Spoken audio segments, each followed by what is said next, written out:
min ayamin al-amal salih fihinna ahabu ilallah min hadil ayam, yani ayamul asal. Qalu wala jihad fi sabilillah, qala wala jihad fi sabilillah ila rajulun kharaja min malihi wa nafsihi falam yarji min dalika bi syai'. Tidaklah satu hari, di hari-hari Allah lebih mencintai daripada 10. Itu 10 di awal Dzulhijjah. Hari yang Allah amal soleh lebih dicintai oleh Allah.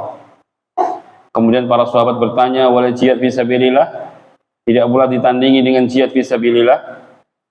Karena kita maklum ya, sahabat langsung mengadu dengan jihad, membandingkan dengan jihad, karena yang mereka fahami bahwa amalan tertinggi dalam Islam itu berjihad. Tapi ini kok Nabi mengatakan ada suatu hari, di hari-hari amal soleh lebih Allah cintai, maka langsung ditandingi dengan jihad. Kata Nabi, wala jihad fisabilillah, tidak pula ditandingi dengan jihad fisabilillah keutamaannya. Dari sini Bapak Ibu sangat jelas bagaimana keutamaan hari-hari itu. Dan kita sekarang Allah pertemukan dengan hari-hari ini, yang mungkin saudara kita sekarang nggak ketemu lagi. Karena itu kita bersyukur kenikmatan yang Allah berikan kepada kita umur ini diketemukan dengan hari-hari yang sangat mulia. Ini sama dengan 10 terakhir Ramadan utamaannya. Cuma bedanya, kalau Ramadan malamnya lebih afdal daripada siangnya, karena ada malam Lailatul Qadar. Kalau di awal Dzulhijjah, siangnya lebih afdal daripada malamnya. Artinya beribadah di waktu siang lebih afdal daripada beribadah di waktu malam. Kebalikan 10 terakhir Ramadan. Karena di siang ada amal-amalan haji. Ya, ada puasa Arafah tanggal 9 nanti, walaupun sekarang sudah boleh berpuasa tanggal 1 sampai 9. Ya, sebab puasa termasuk amal soleh. Dan amal soleh yang sangat tinggi nilainya di hadapan Allah. Dan Nabi mengatakan, ma min ayamin al-amal soleh fihinna ahabu ilallah. Dan puasa adalah bagian dari amal soleh. Ya. Nah, atau kalau nggak bisa setiap hari, bisa diambil puasa Daud, hari sehari puasa, sehari tidak. Atau bisa di hari Senin Kemisnya, hari Senin dan Kemis dia puasa, atau diambil tanggal 9 Dzulhijjahnya. Ya, jangan sampai tidak berpuasa. Ya, andai kata tidak mau bahas setiap hari puasa, ya bisa berpuasa di tanggal 9 Dzulhijjah nanti. Karena keutamaannya yukaffiru sanatal madiyah wa baqiyah. Puasa di tanggal 9 Dzulhijjah itu ya menghapuskan 1 tahun dosa yang lalu dan 1 tahun dosa yang akan datang. Bayangkan yang keutamanya seperti itu. Maka rugi kalau seorang tidak berpuasa tanggal 9 Dzulhijjah nanti. Yang 1 tahun yang lalu diampuni dan 1 tahun yang akan datang belum dilakukan. Ya, nanti akan kita baca mungkin hadisnya ya. Nah, begitu pula amal soleh yang lainnya. Ya, harus meningkat, sedekahnya meningkat. Yang biasa harian dia sedekah 10.000 misalkan setiap hari, maka tingkatkan jadi 20 atau 30. Yang biasa 1 hari setengah juz Qurannya ya, maka tingkatkan 1 juz atau 2 juz. Pokoknya harus meningkat semua di hari-hari ini, khususnya siangnya. Khususnya di siangnya, karena lebih afdal daripada malamnya tadi. Ya, semua harus meningkat, semuanya harus meningkat. Ya, ibu-ibu tambah bektinya sama suami, ya. Tambah melatih suami dengan sangat dengan baik, berharap dapat pahala yang besar. Suami-suami menyayangi istrinya, jaga anak-anaknya, supaya semua itu menjadi amal besar di hari-hari yang mulia ini. So, hari ini hari istimewa yang Allah berikan kaum muslimin. Ya, hingga Allah bersumpah wal fajr wa layalin ashr, demi waktu fajar dan malam-malam yang 10. Nah, itu sebagai mukadimah agar kita lebih semangat lagi. Sisa waktu sampai nanti tanggal 10, kita manfaatkan waktu ini sebaik-baiknya untuk banyak beramal yang soleh. Tadi sudah saya jelaskan, tingkatkan semuanya. Jangan seperti hari kemarin, rugi. Ya, rugi, sangat rugi sekali. Ini musim-musim panen kalau orang bilang dalam ibadah. Musim-musim panen. Ibu-ibu khususnya ya, ini kalau ada pengumuman ya di Solo Square ya dibuka diskon besar-besaran sampai 100% all item gitu. Cuma waktunya cuma 10 hari.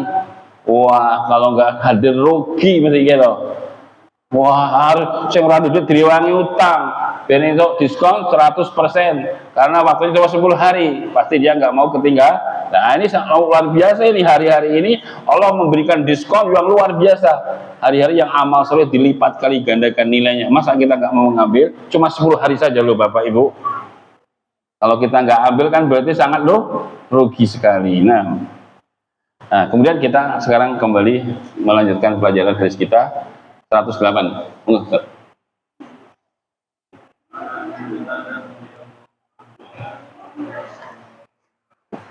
Saya minum ya.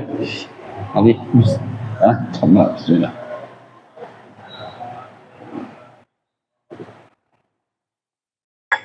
Nah, baru saja kita terangkan pas hadisnya ini.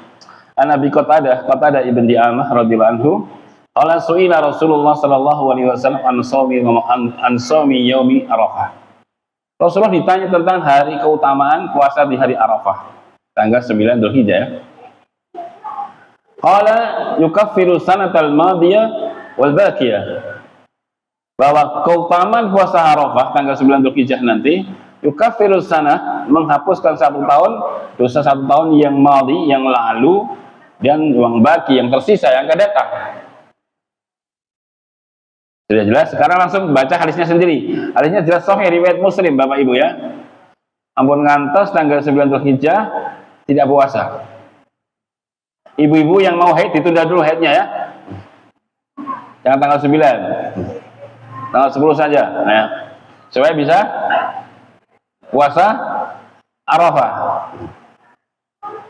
Kalau nanti pas tanggal 9 haid, mang nangis mawon betul napa-napa, nggih. Sebagaimana Aisyah ketika di musim haji nangis karena haid. Nah, ibu-ibu silakan nanti kalau pas tanggal 9 kok haid, mang nangis mawon ya. Ganti mesakne bojone, ganti tukokne napa ngoten ya. Pas tanggal 9 pas dosane setahun diampuni, yang akan datang diampuni, wah pas haid. Nah, maka diimpet ya, berdoa supaya ditunda haidnya sama Allah. Oke, sekarang sudah baca sendiri Bapak Ibu ya. Puasa Arafah tanggal 9 Dzulhijjah nanti di hari Kamis pasnya ya. Hari Kamis itu keutamanya menghapuskan 1 tahun dosa tahun yang lalu dan yang baki yang tersisa yang akan datang. Nah, hadis selanjutnya Allah masuk lagi segini. Betul? An Adi bin Hatim. An Adi bin Hatim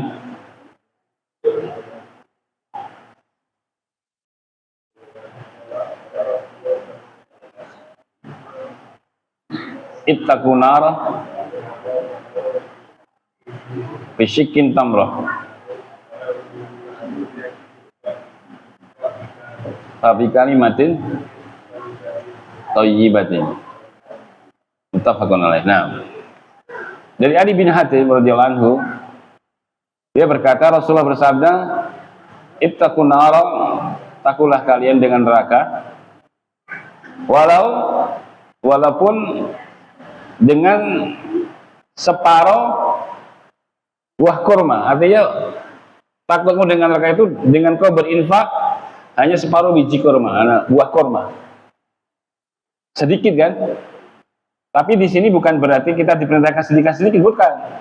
Tapi pertama, faedah yang bisa dipetik adalah seorang itu takut dengan neraka. Andai kata usaha yang bisa dilakukan untuk selamat neraka itu hanya bisa bersedekah separuh biji kurma, separuh buah kurma, itu lakukan. Sebagai upaya kesungguhan kita dalam rangka untuk menjauhkan dari siksa Allah neraka itu. Jangan dipahami, wong sedekah sedikit aja masuk selamat kita. Kalau kita sedekahnya dikit-dikit aja nggak apa-apa. Bukan seperti itu masuk memahaminya. Ini salah. Ya. Artinya di sini menunjukkan dalil bahwa betapa agungnya manfaat sedekah itu, keutamaannya. Sehingga andai kata yang bisa digunakan untuk bersedekah itu cuma separuh biji kurma, separuh buah kurma, untuk membentengi neraka itu akan bisa dilakukan. Ya.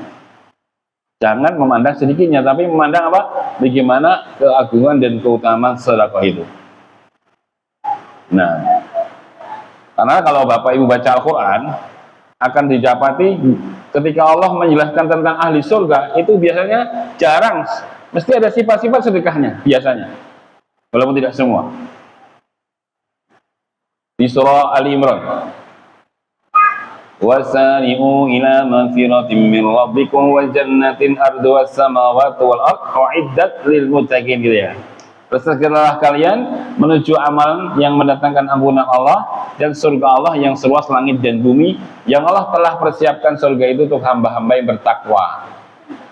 Jadi ahli surga itu harus orang bertakwa. Nah, kemudian Allah menjelaskan di kelanjutan ayat siapa sih ahli takwa itu, sifat-sifatnya alladzina yunfikuna fis sarai wad dharai. Itu orang-orang yang senantiasa bisa berinfak, ya. Dikala sarak, lapang, dan juga dikala sempit. Dikala sempit saja, ekonominya sedang melemah, masih bisa sedekah. Apalagi dikala lapang.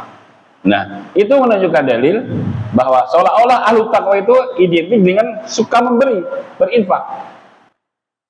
Juga di surah yang lain, Bapak Ibu hafal semua. Wa amma man a'ta wattaqa wa saddaqa bil husna fasanuyassiruhu lil yusra. Adapun orang-orang yang memberi dan bertakwa, perhatikan Bapak Ibu, lihat ini. Allah menggandengkan sifat memberi dengan sifat ketakwaan. Mungkin kalau dibiasakan ekstrim begini, oh jangan ngaku takwa kalau orang mau bakhil. Gak pantas orang ngaku bakhil, ngaku takwa, itu gak pantas. Sebab sini Allah katakan orang yang memberi dan takwa, baru Allah akan berikan jalan-jalan kemudahan. Jalan kemudahan yang dimaksud di ayat ini adalah kemudahan masuk surga Allah Subhanahu wa taala dengan kedermawanan dan ketakwaannya itu. Tapi sebaliknya, wa amma man bakhila wastagna. Adapun orang yang bakhil dan merasa lebih, merasa congkak, nah ini gandengannya kalau kebakilan nggak cocok dengan sifat takwa. Tapi sifatnya istagna. Ya, wa kadzdzaba bil husna, nggak pernah membenarkan janji Allah, kami akan berikan jalan-jalan apa? Kesulitan. Kesulitan masuk surga Allah Subhanahu wa taala. Ya, itu sifat takwa, ya. Lalu surat Ad-Dariyah, Allah berfirman, innal muttaqina fi jannatin wa uyun akhidina ma atahum rabbuhum innahum kanu qabla dzalika muslimin kanu qalilan minal laili ma yaj'un wa bil asharihim yastaghfirun wa fi amwalihim haqqul lisa'il wal mahrum. Orang-orang yang bertakwa akan mendapatkan surga Allah yang penuh dengan mata air. Lagi-lagi takwa. Mereka mengambil dan mendapatkan apa yang Allah berikan di surga dengan segala kenikmatannya. Allah menjelaskan mereka itu dulunya ketika di dunia, ahlul jannah itu minal muslimin, termasuk orang-orang yang berbuat baik. Artinya ahlul jannah harus orang baik.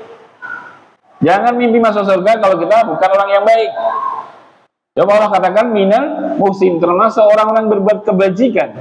Nah, di antara kebaikannya Allah berikan 3 contoh amal kebaikannya. 1, kanu qalilan minal laili ma yaj'un. Mereka dulunya ketika di dunia orang yang sedikit tidur di waktu malam.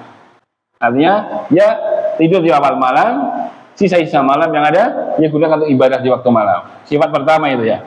Sifat kedua, wabil askarihum yastaghfirun. Di waktu sahurnya dia istighfar.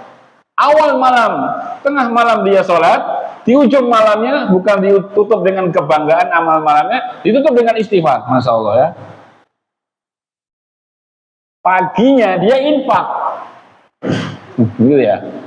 Dan tentang harta yang Allah berikan kepadanya, diberikan harta itu kepada orang yang meminta dan orang yang meminta. Sifat ketiga, wa fi amwalihim, dan tentang harta yang Allah berikan kepada mereka, diberikan hartanya kepada orang yang meminta dan juga diberikan kepada orang yang tidak meminta. Jangankan meminta, enggak minta aja dia beri. Sifat ketiga itu, ya, sifat ahlul jannah. Makanya jangan terlalu mimpi masuk surga kalau kita bakhil, Bapak Ibu. Ya. Jangan mimpi masuk surga kalau kita masih punya sifat bakhil. Sifat bakhil itu sifat tercela. Wa man yuqasuhan nafsihi faulaika humul muflihun, kata Allah. Barang siapa yang terselamatkan dari kebakhilan dirinya, maka dia termasuk orang-orang yang beruntung. Berarti in bakhil mutemtikan untuk keberuntungan, kan mengatur mafhum mukhalafahnya, kebalikan pemahaman kebalikannya. Ya.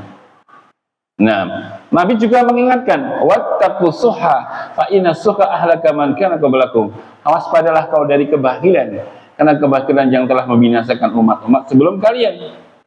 Nabi juga bersabda, salah satu muhlikatun, 3 hal yang membinasakan, di antaranya sukhun muta, kebakiran yang ditaati.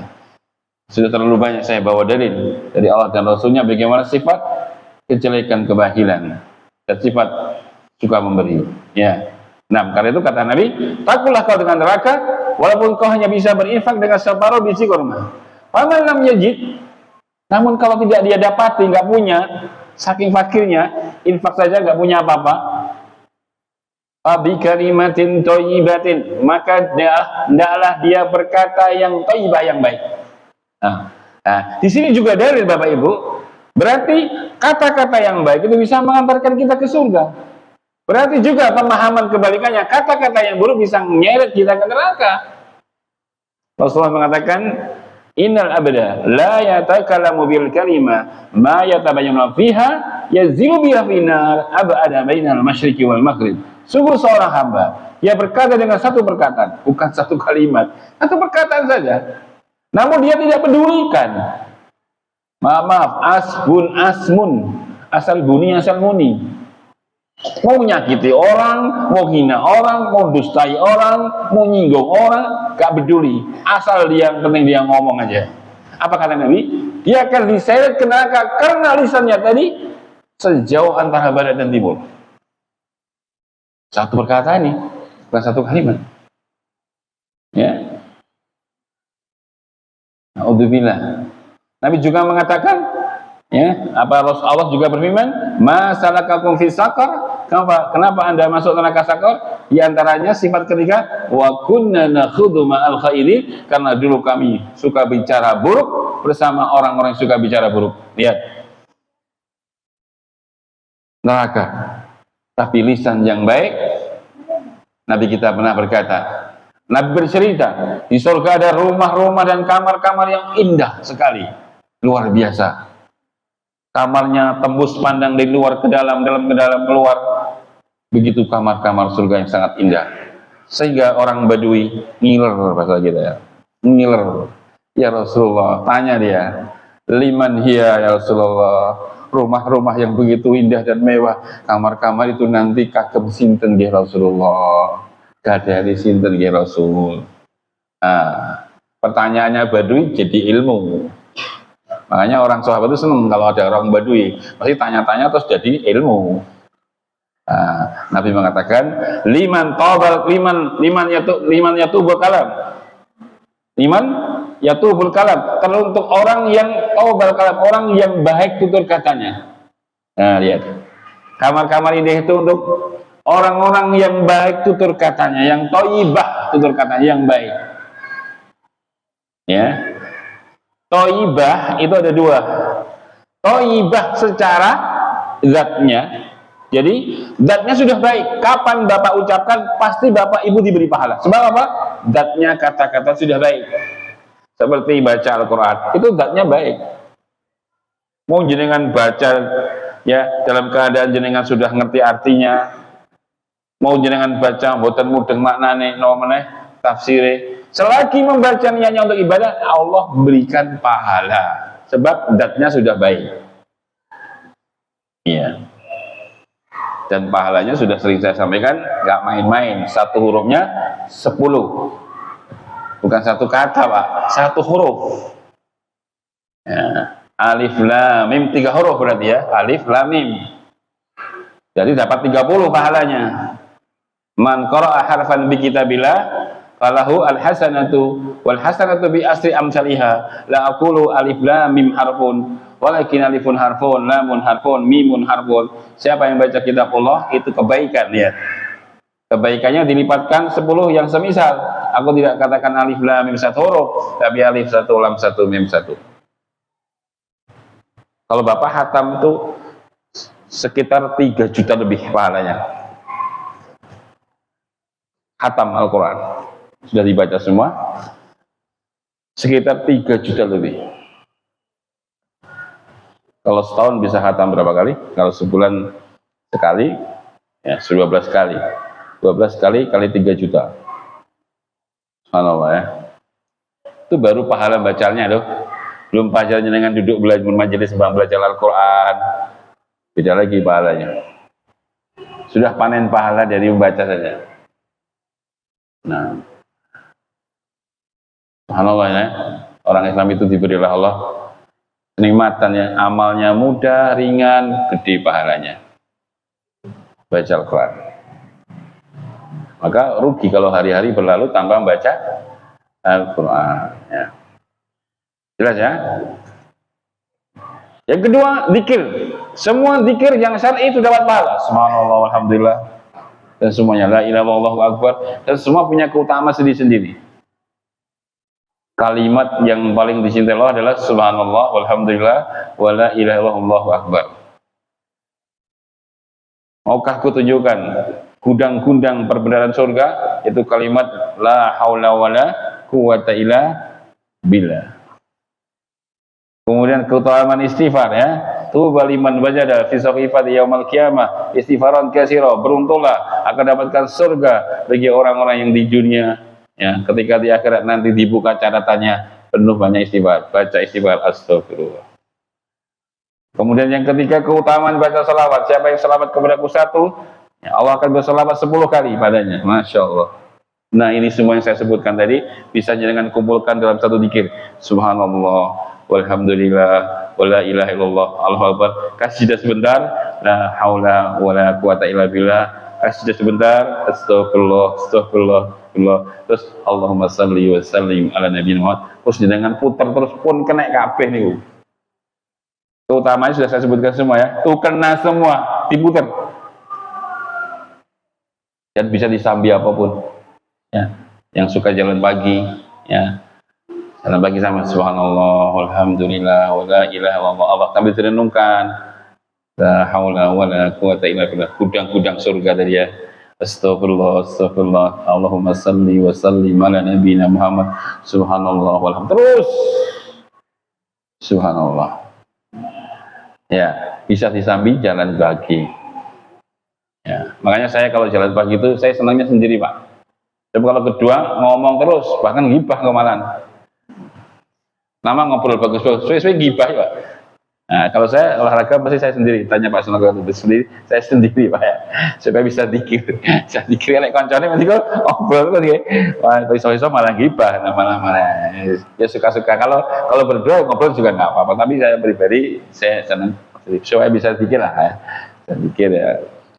Sehat badannya, pahalanya berlimpah ruah. Lihat, zikir itu ya amalan paling gampang ya, tapi paling gede kata Nabi, kalimatani khafifatani ala lisani sakilani fil mizani habibatani ila rahmani subhanallahi wa bihamdi subhanallahil adzim. Ada dua kalimat yang ringan, gampang diucapkan lisan kalian, namun dua kalimat itu ketika ditimbang nanti berat timbangan kebajikannya dan dicintai oleh Allah, itu subhanallah wa bihamdi subhanallahil adzim.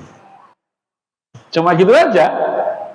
Pahalanya berat, gampang. Tapi saya tanya pada ibu-ibu, sehari sudah berapa baca itu tadi? Mungkin babar belas dia baca. Ya, padahal tadi bisa disambi goreng tempe. Subhanallah, alhamdulillah, subhanallah, bihamdi, subhanallah. Tadi bisa kan? Tapi kenapa kok kita sampai nggak sempat? Karena syaitan itu tahu, ibu, bapak. Setan tuh ngerti ini amalannya gampang, pahalanya gede. Jangan mau setan dapatkan ini Bani Adam. Wah, kepenakan menungso. Cuma gitu saja pahalanya gede. Akhirnya setan melalaikan kita dari dikir-dikir tadi. Tinggal dunia. Undi, lento gitu ya. Makanan, kuliner terus. Lali sama dikir ya. Makanya ketika sahabat bertanya, ya Rasulullah, kalau boleh kami tahu kira-kira harta apa yang paling afdal untuk kami jadikan harta simpanan ya Rasulullah ya. Nabi sebutkan 3. Nah, silakan Bapak Ibu miliki 3 ini harta simpanan yang paling afdal nanti di akhirat. Pertama, lisanan dzakiron, lisan ingkang kathah zikir. Makanya kata Ibnu Qayyim rahimahullah taala, asadul uqubah fid dunya ayyumsikallah lisanaka an dzikrihi. Musibah ya, iqob ya, siksaan yang paling berat di dunia ini, yang paling besar di dunia ini ketika Allah menghalangi lisanmu untuk zikir kepadanya. Ya, Allah menghalangi lisan kita untuk banyak zikir. Maka kata Nabi, simpanan paling afdal lisan dan zakiran, lisan yang banyak zikir. Tadi saya sebutkan, gampang amalannya, tapi pahalanya gede. Makanya pahalanya besar. Makanya itu harta simpanan yang paling afdal, lisan yang banyak berzikir. Ya. Zikir itu punya efek samping yang sangat besar apa? Menenangkan hati. Ketika hatinya tenang, hatinya bersih, maka ibadah-ibadah yang lainnya jadi mudah dilakukan yang sebelumnya dia berat. Nah, itu zikir. Sehat, hatinya tenang. Makanya nggak ada orang sakit, Pak dokter, kenapa suami saya sakit? Terlalu banyak zikir. Masa Bu? Ada salah dengar jangan terlalu banyak mikir. Terlalu kenceng ini suami jenengan mikirnya. Jenengan mesti jaluk ini konik atau? Ampun jaluk ini konik rusak nih suami ini kenceng pikiran nih masuk rumah sakit. Tapi tidak mungkin terlalu banyak zikir, betul mungkin. Betul mungkin ada cerita nih terlalu banyak zikir kok loro, tidak mungkin. Sehat. Ala bidzikrillahi tatma'innul qulub kata Allah. Ketahuilah sungguh dengan berzikir itu akan tenang hati. Hati itu kan jantung. Jantungnya tenang, stagnan. Sehat. Kok bukan. Pertama tenang, tek tek tek tek tek. Bojone, Mas, aku ganti anyar, Mas. Jantungnya masih berubah. Amane tenang, tek. Begitu bojone njaluk neko-neko, detaknya tambah terus. Ya iki bantu kok tas jaluk tas nih. Esuk jagongnya gitu, Mas. Esuk aku nanggo kerudung sing warnane pink, tasnya kudu matching, sing pink. Tiap jagung berubah, minta tas loh. Suami nih, dek jantungnya masuk rumah sakit. Nah. Ya. Tapi kalau banyak zikir, tenang. Ya. Simpanan yang kedua yang paling utama adalah qalban syakiron, hati yang banyak bersyukur. Orang bersyukur itu kan orang yang enak juga ya. Orang itu kalau bersyukur kan hatinya tenang juga. Tonggomu tuku motor anyar mobil anyar. Alhamdulillah. Malah iso nyileh ya kan? Malah iso nyileh mobil anyar syukur. Malah yang enak apa iso nyileh kok. Bingung. Tapi kalau orang bersyukur, wah, brongol, paling sing kredit.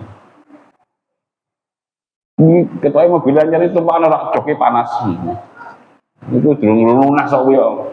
Mau lunas mau tidak seurusan. Karena kasar tadi nggak syukur apanya dongkol tidak sakit juga kan. Nah, maka orang yang syukur hatinya juga bahagia. Saya sudah bersyukur diberi Allah ini. Ya, tidak pernah melihat kepada yang di atasnya. Ya, sehingga selalu bersyukur dengan apa yang Allah berikan kepadanya. Ya. Yang ketiga adalah zaujatan mu'minatan tu'inu ala imani.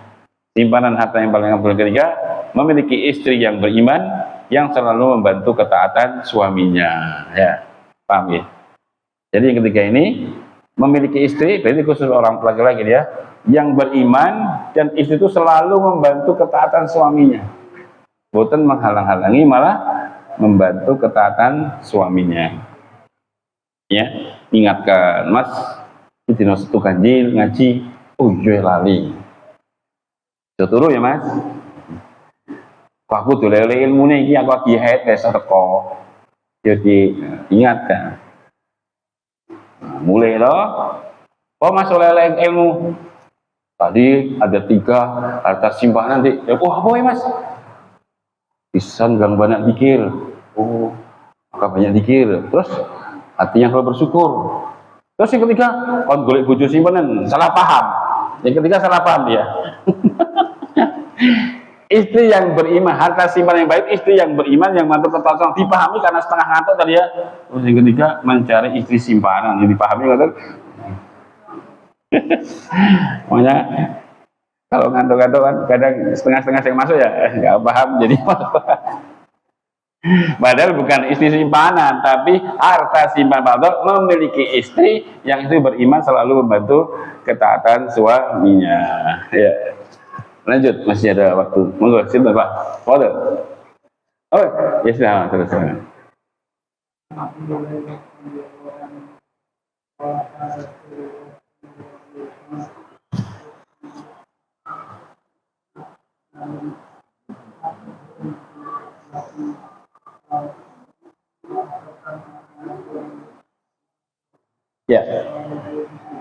Ruba ash'as akbar. Kadang-kadang orang yang kusut ya lusuh ya, akbar itu berdebu lampu ya. Madfu'un bil aba, ditolak kalau ke pintunya, diusir ya, orangnya kumel berdebu ya. Nah, lau aqsama 'ala Allah, namun kalau dia bersumpah atas nama Allah, la abarahu, pasti Allah akan memenuhi sumpahnya. Ini jangan memandang pandangan orang dari penampilan. Ya. Walaupun Islam juga mengajarkan untuk selalu berpenampilan yang baik. Tapi kalau kita lihat orang yang mungkin berdebu, kusut rambutnya, nanti dia sedang safar, habis safar, ya, dia ke rumah kita mungkin padahal mau ada kepentingan, tapi karena dia bajunya lusuh, kita usir. Maaf, nggak terima sumbangan misalnya. Padahal dia nggak cari sumbangan. Ya, jangan ya. Kata Nabi, ruba ash'as akbar, madfu'un bil abwabi, law aqsama 'ala Allah la abarahu. Ya, kadang seseorang laki-laki dalam keadaan kusut, lusuh, ya berdebu, ya gimbal mungkin ya. Kalau masuk di pintu fad'uhu bil abab, diusir dari pintu-pintu karena dianggap dia para pengemis atau orang yang minta-minta sumbangan. Tapi ternyata dia ketika bersumpah nama Allah, Allah akan mengabulkan. Gimana kalau dia sumpah terus mendoakan kita buruk? Karena kita merasa dia diusir, dia bersumpah kata-kata buruk untuk kita, Allah langsung mengabulkan. Ya, maka tadi tidak boleh kita meremehkan siapapun. Islam menganjurkan untuk berpenampilan yang baik, jelas ya. Innallaha jamil yuhibbul jamal. Allah itu maha cantik, mencintai yang indah-indah. Namun tetap nggak boleh kita meremehkan siapapun. Ya, walaupun penampilannya kurang baik atau kurang bersih, tetap kita tidak boleh meremehkan. Karena Islam bukan, dia dilarang untuk meremehkan siapapun. Itu bentuk satu kesombongan. Mungkin dia penampilan begitu karena dia nggak punya kecuali itu ya. Ya, memang dia orang fakir, nggak punya pakaian kecuali itu, bahringgo, umbah, kering, dinggo terus. Ya nggak tahu dia orang yang tidak punya pakaian, ya kita tidak boleh meremehkan. Tapi kalau penampilan bagus, itu hal yang dianjurkan dalam syariat. Ya, hanya ketika sholat, ya. Oke, ya bani Adam, kudu zinatakum inda kulli masjid. Wahai anak cucu Adam, ambillah perhiasanmu tiap kali kau masuk masjid. Jadi kalau masjid pakai baju yang bagus, ya syukur pakai minyak wangi bagi laki-laki ya. Jadi laki-laki itu kalau standarnya itu punya minyak wangi lah. Jadi Rasulullah itu paling tidak bisa nolak kalau diberi minyak wangi. Beliau itu sangat cinta wanita dan minyak wangi. Ya, laki-laki itu yang adalah suka dengan supaya selalu enak bersih, sehingga ke masjid itu tidak mengganggu. Ya. Coba kalau kita ke masjid bau semua, ya, kita sholat sudah tetangga kita mungkin baju kita sudah 4 hari nggak dicuci, padahal bajunya banyak misalkan, ya baunya baju orang sholat masih terganggu ya, terganggu. Makanya Nabi memakruhkan siapa yang makan basol, makan bawang merah, bawang putih, bawang bombay, maka jangan ke masjid. Ya, karena ya kalau habis makan bawang, bombay dan lain-lainnya, ya, baunya masih di mulut, padahal kita harus bermuamalah dengan banyak orang dekat ya. Allahu Akbar, bawangnya nyebar, gitu ya. Apa malah jengkol. Allahu Akbar, jengkolnya kamu diburi, tonggolnya mabuk semua. Ganggu. Yang kedua, ganggu malaikat, karena malaikat itu akan dekat dengan pintu-pintu mulut-mulut yang kita baca Al-Quran. Dengan malaikat dekat kita akan terganggu dengan bau jengkol dan yang lain tadi. Maka sebelum masuk masjid, kalau habis makan jengkol atau makan bawang, maka gosok gigi. Mama juga yang masih merokok, ya kalau habis merokok ya ke masjid gosok gigi supaya sisa-sisa baunya rokok tidak ganggu. Kan tidak semua orang tahan rokok kan Pak ya. Ada orang kena apa rokok itu kadang nggak kuat ya. Maka supaya nggak ganggu juga, jangan membuat mulut-mulut yang tidak baik. Karena kita akan mengganggu dororo wala diroro, nggak boleh memadoroti orang dan juga memberikan madarat pada diri kita sendiri. Maka pakailah baju-baju yang bagus, yang bersih. Kalau tadi pakai minyak wangi. Jangan pakai minyak yang tidak wangi.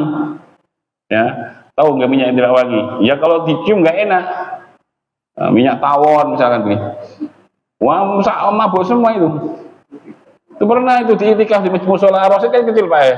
Itikaf kita, ada orang tua, nggak tahu sebutkan namanya, nggak pakai baju, pakai sarung, pakai minyak tuh yang baunya gunting itu. Minyak apa itu yang kupecet itu Pak, ngemicetin itu. Oh, itikaf mabuk kabeh nih. Wah, jangan begitu ya. Ibu-ibu ya, jangan Orang-orang untuk bagai minyak tawon, sholat, Allahu Akbar, ini wartawannya nyebar semua ya. Jangan ya. Nah, enggak, semua, Ustaz.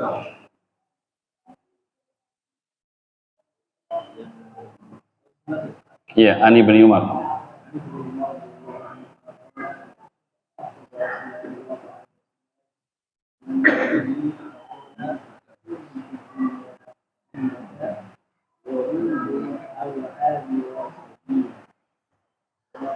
Ya, dari Abdullah bin Umar, akhadha Rasulullah SAW biman kibainya.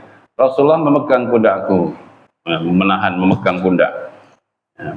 Begitu akrab dengan sahabatnya, padahal beliau presiden, khalifah. Nabi itu jabatannya satu, khalifah, presiden. Kedua, panglima tertinggi. Ketiga, pemegang kunci Baitul Mal. Ya.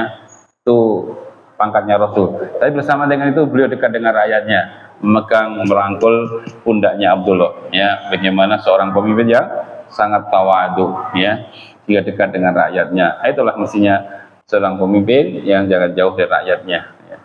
Kemudian setelah itu Rasulullah menasihati, kun fid dunya ka'annaka gharib aw abir sabil. Wahai Abdullah bin Umar, hiduplah kau di dunia seolah-olah kau orang yang asing atau orang yang dalam perjalanan. Artinya itu cuma sebentar. Jangan kontek-kontek, jangan kau mukling-mukling, jangan kau berfoya-foya. Cuma sebentar, sebagaimana jenengan ketika dalam keadaan di tanah negeri orang safar. Gak mungkin kan dengan akan habiskan semua. Nah, jenengan di situ pasti akan melakukan hal yang dibutuhkan. Setelah itu dia akan kembali ke negerinya, kan begitu kan? Dia akan menetap di situ. Nah, dunia seperti itu. Kita cuma sebentar, nggak lama. Kita akan kembali ke negeri asal bapak ibu di kita. Itu di surga Allah. Di dunia itu bukan tempat, ya, tempat tinggal. Di dunia itu tempat kita untuk meninggal, bukan tempat tinggal. Saya ulang ya, dunia itu bukan tempat tinggal bapak ibu, tapi tempat kita untuk meninggal. Tempat kita di surga. Sebab bapak ibunda kita asalnya di surga. Kita ingin kembali ke asal bapak ibunda kita. Makanya di dunia itu jadilah seperti orang asing atau orang yang dalam perjalanan. Orang yang safar itu kan ya hanya bekal bawa secukupnya. Masa orang mau pergi Goma, ya, mobil digowo, padahal dia harus naik pesawat. Tidak mungkin, dia akan bawa bekal secukupnya, karena dia tidak akan tinggal di negeri orang, dia akan kembali dari safarnya. Nah, itulah kehidupan seperti orang yang dalam keadaan safar. Ya, monggo. An Abi Musa radhiyallahu anhu qala qala Rasulullah sallallahu alaihi wasallam al-mu'minun lil mu'minin kal bunyani al-bunyani yasuddu ba'duhu ba'dan wa sabaka baina asabi'ah muttafaq alaih. Ya. Al-mu'min lil mu'min, orang beriman satu dengan orang beriman lainnya itu kal bunyan, seperti bangunan. Yashuddu ba'du ba'du, sebagian menguatkan sebagian yang lain. Wasyabaka baina asabi'ih, ambil dia mensabak, menyatukan. Jadi begini loh, tapi orang beriman dengan beriman ya sudah buat sambil kasih syarat. Nah, di sini pelajaran apa? Seorang guru kalau menyampaikan pelajaran boleh pakai baca isyarat. Orang beriman itu bahasa Nabi, satu dengan lainnya saling menguatkan seperti bangunan.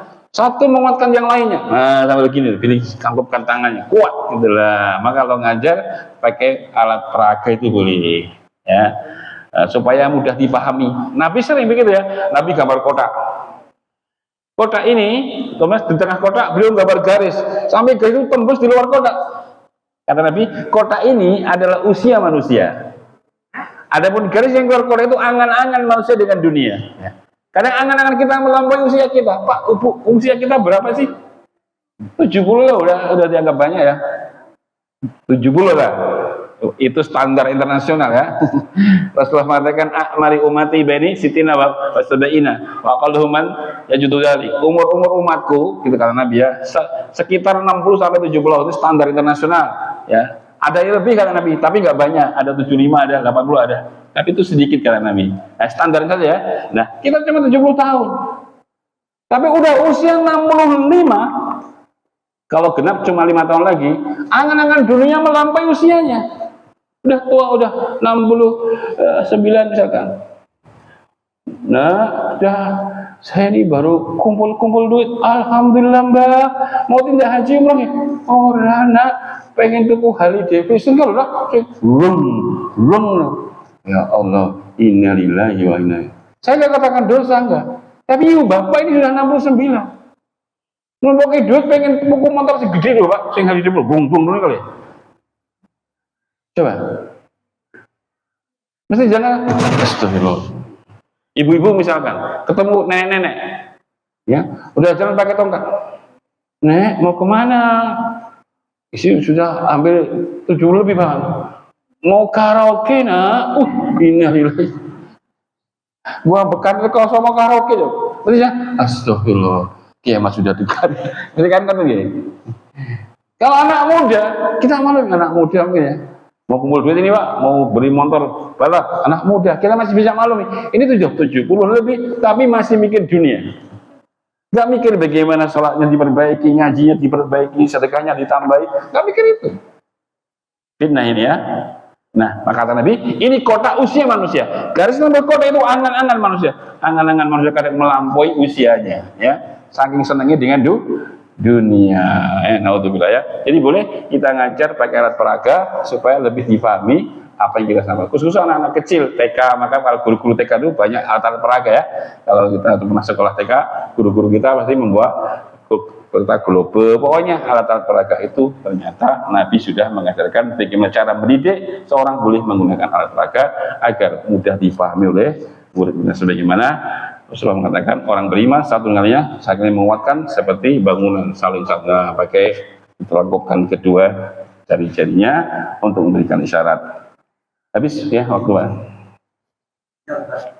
Oh, betul.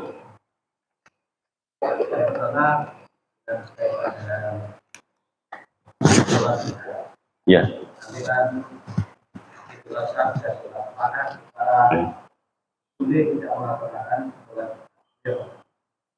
Yang kedua, di tanggal Kamis kita akan mengadakan sholat puasa ya. Arafah ya. Nah, Ramadan kemarin kemudian masih ada yang belum di Sahur. ya, apa boleh Digabung itu. ya. Tuh ya. Nah. Ya, ada Rasulullah dari Rasulullah kalau 2 hari raya bertemu di 1 hari, maka kita boleh mengambil. Jadi boleh ke Jumatan boleh, ya. Tapi tetap diadakan sholat duhur. Bukan berarti orang Jumatan orang duhuran, ya. Tetap diganti sholat duhur. Nah, berdoa Jumatan sekalian. Tapi kalau mau repot belum selesai, kita cuma sholat duhur boleh. Dengan adzan untuk sholat duhur boleh. Apa? Ya. Mungkin di situ ada adzan untuk sholat Jumat, ya silakan yang mau Jumatan juga kalau bisa ambil di musola di masjid yang lain. Kita karena mungkin kambing-kambingnya belum selesai, kita nggak adakan Jumatan nggak apa-apa. Tapi sholat duhur ditegakkan tetap. Ya, sama saja juga kita harus Jumat juga kan. Ya, jadi kalau tanya bolehnya boleh. Tapi kalau sudah ada orang yang menggunakan sholat Jumat di sini dengan biasa jamaah sini, di sini kan ada Jumat, ya ikuti saja. Kembali ke umuman ayat ya, wahai orang-orang beriman apabila disuruh sholat Jumat pas awil dzikrillah itu kita pakai dalil yang umum. Tapi kalau tanya hukumnya boleh nggak kita tidak mengadakan ketika kita dalam kondisi seperti itu? Boleh. Kita punya 2 hari raya bertemu dalam 1 hari. Kemudian puasa Arafah, puasa yang sudah kita jelaskan dari keutamaannya. Kemudian dia belum nyaur utang, gabung boleh nggak? Tidak boleh, karena beda jenis. Puasa Arafah hukumnya apa? Sunat. Nyaur utang hukumnya apa bu? Wajib sama itu digabung nggak boleh. Tapi kalau jangan gabung dengan yang selain, misalkan puasa Syawal sekalian Senin Kamis boleh. Syawal puasa sunnah, Senin Kamis puasa sunnah. Ya mulbat misalnya boleh. Tapi kalau beda jenis nggak boleh. Di sini puasa sunnah jadi nyarutang, oh nggak boleh. Nyawal 6 dino sekali nyarutang, oh nggak bisa. Nggak boleh. Ya, para ulama silang pendapat apakah nyarutang dulu atau sawal dulu kan begitu yang ada, bukan digabung ya. Ya digabung sebab ilahnya beda. Kita boleh gabung amal kalau sejenis. Seperti jangan masuk sholat subuh ya, masuk masjid. Jangan kan bisa sholat 3 loh, pesan 4 ya. Masuk pertama niatnya sholat tahiyyatul masjid, sekaligus niat sholat pada wudhu, sekaligus niat qabla subuh. 3 niat 3 amal jangan gabung cuma sholat rakaat 2 saja. Nggak perlu sholat tahiyyatul sendiri 2 rakaat, qabliyah sendiri, kemudian ba'da sendiri. Boleh nggak? Boleh. Tapi orang pinter ya amali sithik duitnya akeh gitu. Nah, cuma 2 rakaat sudah dapat 6 tadi, 6 rakaat ya. Pinter nih gue ini, cerdas ya. Dokter pinter, melet-melet, oh ngatur sewu, melet tok. Nah, tapi kita yang nggak punya ilmu, satu lebu jam mulai jam 4 kering ketik gobies pak, terus 1.000 mangan di dewi, itu terus melet, oh, ngatur sewu, iya, sedino dipeleti wong 40, ngatur si 40 pina. Kata, dua ilmu pak, jangan apun iri. Sekolah ya duit akeh ya pak, sekolah duit akeh. Ya sekolah jenengan dolan ya pak.